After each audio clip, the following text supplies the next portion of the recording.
I'm going to start with some family history. My father was an artist named Mehai Bakaty. Him and my mother moved to New York in 1970. He moved here with a master's in fine art, looking to spark a career in the fine arts, and ended up moving into this space, which was 295 Bowery, right on the corner of Bowery and Houston, just a couple of blocks away from here. This photo was taken probably a few years before the building was demolished to make way for the Avalon Christie steel and glass monstrosity over there. Anyway, it was also known as the notorious McGurk Suicide Hall in the turn of the century. So the building has a story all on its own.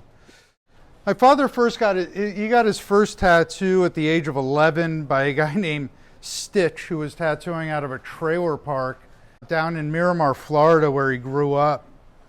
And being the child of Hungarian immigrants, they were not thrilled about the whole thing. So he ended up leaving home at the age of 12 to become a exercise jockey on the racetrack, where he traveled around the country, actually. And at some point, after lying about his age, he joined the Navy and traveled the world through that. Ended up stationed in Japan in the mid-50s. Had been tattooed with Navy tattoos before that, right after induction. He was tattooed in Japan in the 50s.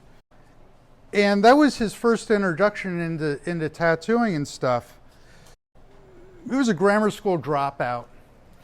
Ended up getting his GED by accident in the Navy. But after booting out of the Navy, ended up going to college with a GI Bill, where he ended up with a master's in fine art.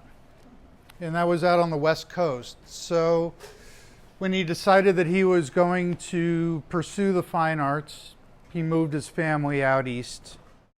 Ended up teaching for a little while at NYU, and ended up adjunct teaching art at LaGuardia Community College. This was the kind of sculpture he was making. It was fiberglass polyester resin. That's me standing next to it. I think it was about 12 by 12. And if I'm correct, I believe Shotzi helped build the form to create this piece. I'll get to that later. So that's where it all started for him. And then at some point, I think probably around early 1970s, he had somehow got turned on to the concept of Japanese style tattooing and this larger composition tattooing, and that really turned him on with the artistic mindset. So he set out to find somebody to do that, to cover up his old Navy tattoos. He had the classic stuff, the sailor with the sign that says never again, and all this kind of crap. Ended up at Big Joe's up in Mount Vernon, because at the time here in New York, the band was still very much in full swing. Tattooing was not a very popular thing at all. And there were probably, 7, 8 tattooers, less than 10 in all of New York. So he went all the way up to Mount Vernon to get tattooed at Big Joe's, where he met a fellow named Tom Slick, who started to do this kind of cover-up work. Tom did the best he could. The Japanese style of tattooing was very new. Nobody really knew much about it. And I'm really not clear where he saw photos of it. So it struck him, and so he wanted to find somebody that could do that. One day he lucked out, and Tom wasn't there. And he met a fellow named Zeke Owen, who saw what Tom was doing and said, "Nah, this is not right." So he sat him down and he helped him through that process, and struck up a friendship with those folks up there, and was allowed to become sort of a hang-around.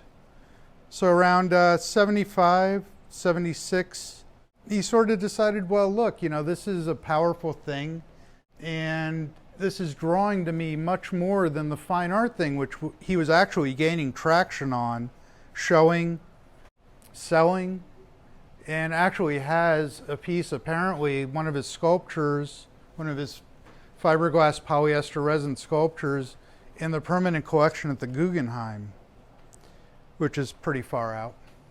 But he didn't really appreciate that caliber of people. He didn't really like that scene.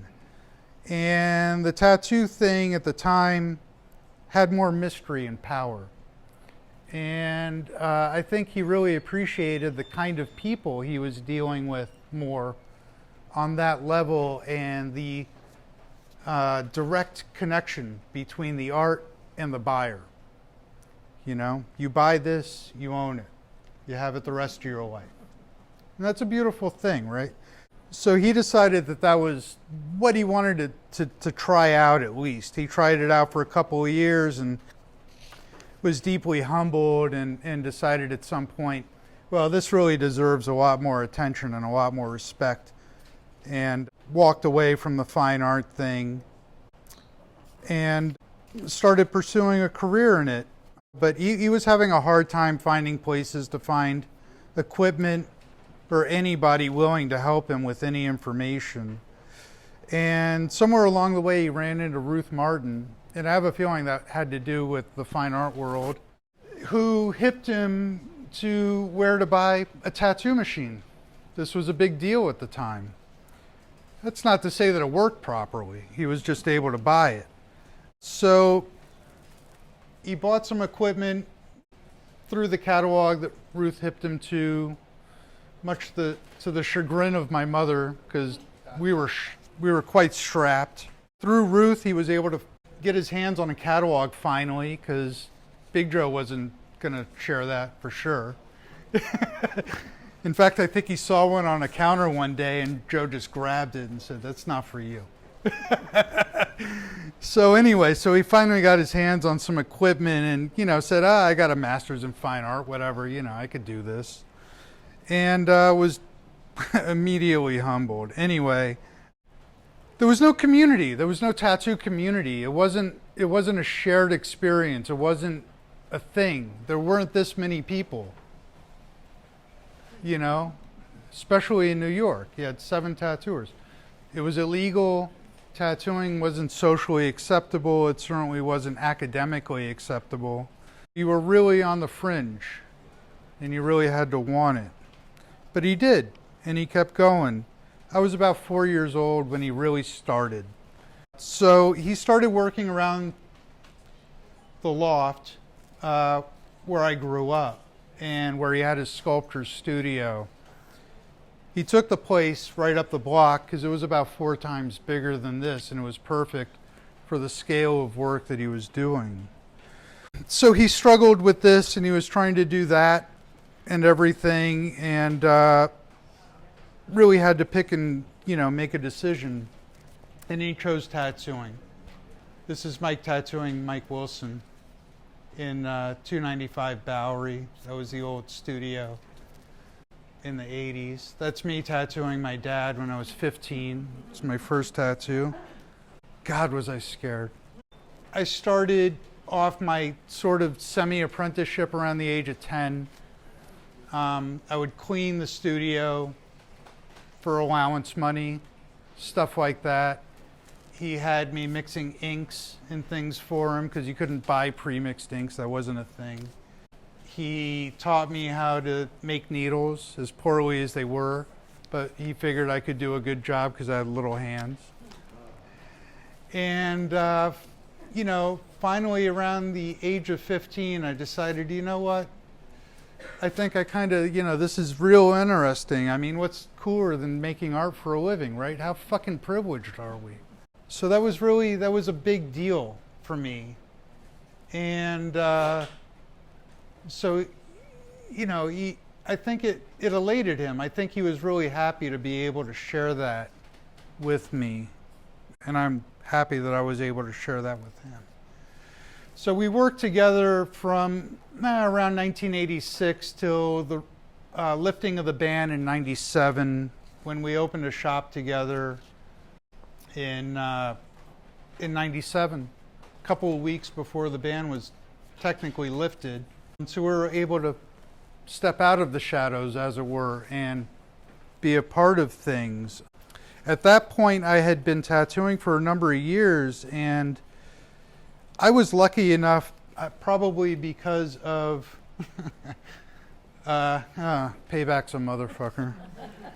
I was lucky enough to have that pedigree and the connections and work with some other well-established tattooers like Shotzi and Richie Montgomery and Zeke Owen. I was able to spend some time with him.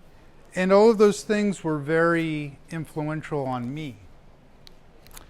So by the time we opened the shop together, there was a pretty concise and clear mission, which was to do good tattooing for as long as possible in that environment and grow as artists together. And it was really great. The landscape was very different. We were actually, that was a drug spot for a long time. That was our shop together on First Avenue and First Street. We were there for about 25 years. For years before that, it had been a drug spot, and that was a really bad, notorious block. So, as odd as it is, the tattoo shop was sort of the part of the gentrification of the neighborhood. And we grew to know the neighborhood, you know, and got to know a lot of really interesting people. And some of those people from the old Bowery days still come around. And it's nice to have that connection to the past. Unfortunately, I was forced to close the store after the COVID lockdown scenario, and now I'm back in the shadows, and I'm working out of a private studio, and you know, just trying to keep that alive and trying to maintain growth. But I think that's what my father would have wanted, and I think that was his mission in art and in life, to maintain momentum in growth, in creativity and expression. And if he had anything to share with anybody, I would say that was it.